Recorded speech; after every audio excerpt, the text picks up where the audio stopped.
नौशहरा में योम पाकिस्तान के मौके पर शजरकारी एहसास मुहिम का आगाज कर दिया गया। चीफ सेक्रेटरी खैबर पख्तूनख्वा शहाब अली शाह ने पौधा लगाकर मुहिम का बाकायदा इफ्तिताह किया। मुहिम के तहत सूबा भर में एक दिन में 10 लाख पौधे लगाने का हदफ मुकर्रर किया गया है और ये 3 साल का प्रोग्राम है।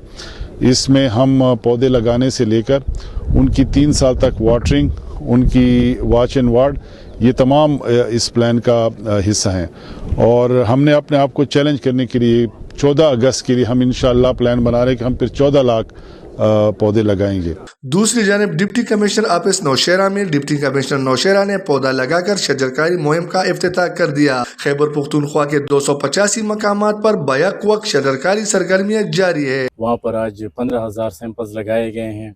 उसमें हमारे जो गवर्नमेंट के इदारे हैं और गैर सरकारी इदारे, हमारे यूथ ऑर्गेनाइजेशंस, हमारी ख़वातीन, हमारे स्कूल के बच्चे और दीगर जितनी भी ऑर्गेनाइजेशन है उन्होंने उसमें शिरकत की और इस मुहिम में उन्होंने बढ़ चढ़ कर हिस्सा लिया। चीफ सेक्रेटरी का कहना है कि माहौलियाती तहफ़्फ़ुज़ के लिए सरसब्ज़ खैबर पख्तूनख्वा नागज़ीर है, जबकि शजरकारी मुहिम माहौलियाती बेहतरी और आने वाली नस्लों के तहफ़्फ़ुज़ की जानिब अहम कदम है। मोहम्मद असद, सच न्यूज़, नौशहरा।